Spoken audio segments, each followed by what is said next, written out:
Halo teman-teman, selamat datang di modul Income 101, di mana kita akan membahas mengenai income dari mulai dasarnya.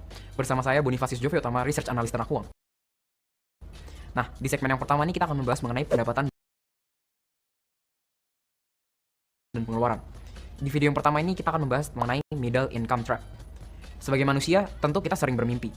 Ingin punya mobil, rumah, tapi sayangnya penghasilan sedikit. Kalau misalnya kita memiliki penghasilan 5 juta, 3,5 dipakai untuk kebutuhan hidup. Sisanya untuk investasi. Akan tapi lumayan sulit ya untuk mencapai mimpi kita tersebut. Nah, sebelum kita mulai untuk membahas tentang income lebih dalam, kita akan mengidentifikasi 5 masalah keuangan yang dialami anak muda. Yang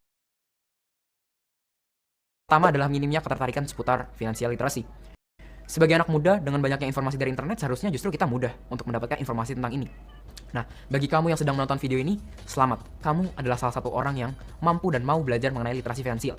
Seperti yang kamu tahu juga, dengan belajar dari video ini serta video modul ternak uang yang lain, kamu sudah dapat terhindar dari masalah yang pertama. Kedua, adalah pendapatan yang terbatas. Hal ini juga menjadi suatu masalah, terutama bagi anak muda yang baru menyelesaikan studinya. Ketika menginjakan kakinya ke dunia profesional, sulit untuk cepat mendapatkan pendapatan yang tinggi. Namun, kita akan membahas lebih jelas nanti di modul-modul lainnya tentang cara mendapatkan penghasilan yang lebih besar. Jadi teman-teman jangan khawatir. Masalah yang ketiga adalah lifestyle pressure.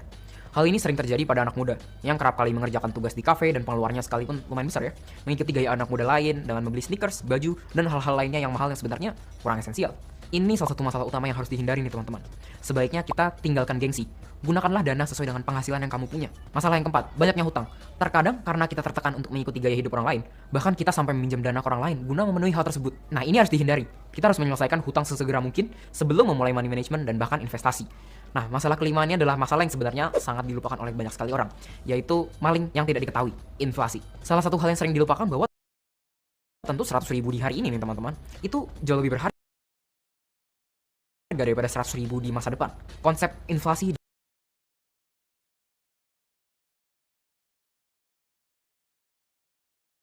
dan time value of money harus selalu ada di pikiran kita.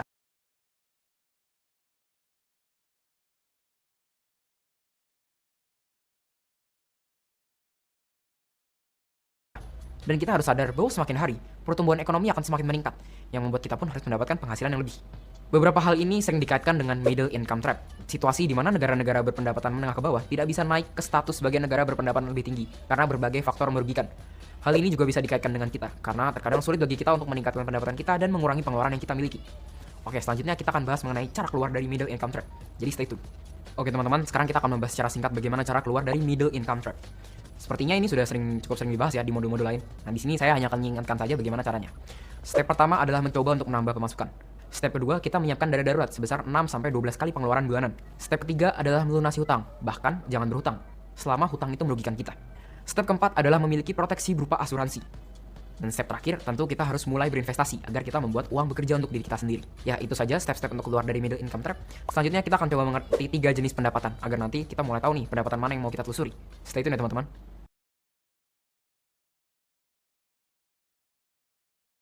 Oke, halo. Sekarang kita akan bahas mengenai pendapatan aktif. Yang pertama, tentu kita harus mengerti apa itu pendapatan aktif. Nah, yang diidentifikasi sebagai pendapatan aktif adalah pendapatan yang didapatkan dari usaha sehari-hari. Nah, tentu sebagian besar orang Indonesia mendapat keuntungan dari usaha atau gaji sebagai karyawan atau dari bisnis yang ia jalani. Pendapatan aktif ini biasanya menukarkan uang dengan tenaga, waktu, dan pikiran. Lantas, apa sih pro dan kontra pendapatan aktif? Kita bahas dari yang pro-pro dulu nih teman-teman. Yang pertama, tentu pendapatan aktif ini cara paling mudah untuk mendapatkan uang.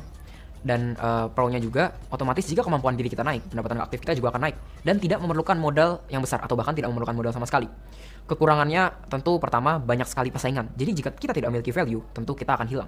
Yang kedua adalah ekspektasi dan bayaran yang berjalan linear. Yakni bayaran yang kita terima sesuai dengan ekspektasi yang diberikan oleh atasan kita. Waktu dan tenaga habis. Seperti yang sudah saya sampaikan sebelumnya bahwa pendapatan aktif itu menukar uang dengan waktu dan tenaga. Nah, terus yang keempat, terdapat pajak penghasilan yang lumayan besar. Kemudian bagaimana sih cara meningkatkan pendapatan aktif? Sebenarnya ada 3 cara utama. Yang pertama adalah E-shaped. E-shape, sama seperti I yang bentuknya padat.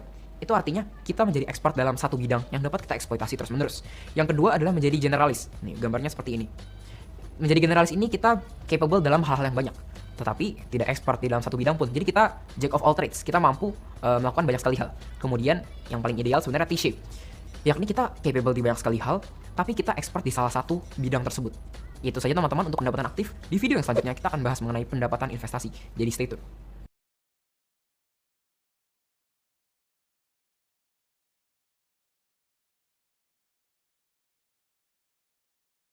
Halo teman-teman, selanjutnya kita akan bahas mengenai pendapatan investasi. Nah, apa sih pendapatan investasi? Investasi sendiri adalah cara agar kita bisa melipat gandakan uang yang dimiliki. Seperti yang sudah sering dijelaskan, investasi dapat dilakukan, bahkan dengan modal yang sangat kecil. Walaupun begitu, harus penting juga kita untuk meningkatkan pendapatan aktif. Karena kalau uang yang diinvestasikan kecil, tentu juga returnnya kecil kan teman-teman. Nah, instrumen investasi ini sebenarnya ada banyak. Ada reksadana, ada saham, ada obligasi. Nah, buat saham sendiri, keuntungannya bisa didapatkan dari capital gain dan dividen. Nah, untuk penjelasan masing-masing reksadana, saham, obligasi bisa dilihat di modul ternak uang ya teman-teman. Nah, selanjutnya kita akan bahas mengenai pros and cons pendapatan investasi nih teman-teman. Tentu pro-nya tidak perlu mengeluarkan energi fisik yang tinggi, dan posibilitas uang terduplikasi juga ada. Untuk cons-nya teman-teman, tentu membutuhkan modal yang lebih besar daripada pendapatan aktif dan memerlukan waktu untuk memperoleh ilmu atau mendapatkan ilmu tentang suatu instrumen investasi. Nah, kons yang ketiga juga kondisi eksternal yang tidak bisa kita kontrol. Contohnya seperti krisis ekonomi tahun 2008 yang menyebabkan saham turun dan juga krisis ekonomi di tahun 2020 kemarin saat COVID-19. Ya, dan resikonya juga itu membawa resiko kepada kehilangan modal dalam jumlah yang cukup signifikan juga. Oke teman-teman, sekian untuk pendapatan investasi. Selanjutnya kita akan bahas mengenai passive income atau pendapatan pasif. See you.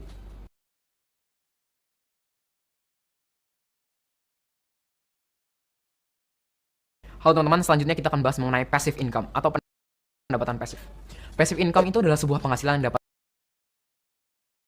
oleh seseorang dengan hanya melakukan aktivitas seminim mungkin, tanpa harus berperan banyak aktif di dalam aktivitas tersebut. Biasanya sih passive income tidak perlu meluangkan waktu, tenaga, dan pikiran selama sehari-hari dalam waktu yang banyak di dalamnya. Contohnya adalah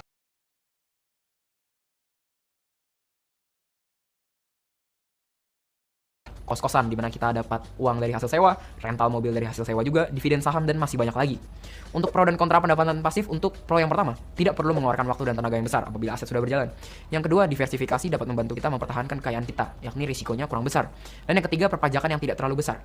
Untuk kekurangannya tentu untuk passive income membutuhkan modal yang sangat besar.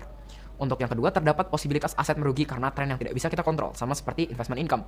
Dan yang ketiga, perlu investasi waktu dan pikiran yang cukup banyak di awal untuk mempelajari dan mengerti secara keseluruhan tempat kita menaruh dan tempat kita mengambil passive income tersebut. Nah teman-teman, sekian untuk penjelasan mengenai active income, investment income, dan passive income. Semoga teman-teman mendapat ilmu dan teman-teman bisa mempelajari masing-masing di modul selanjutnya yang akan kita explore masing-masing income tersebut. Untuk memberikan tips juga kepada teman-teman bagaimana cara meningkatkan income di masing jenis income tersebut. Oke teman-teman, sekian dari saya, Bonifacius Jovia Utama. See you in the next module.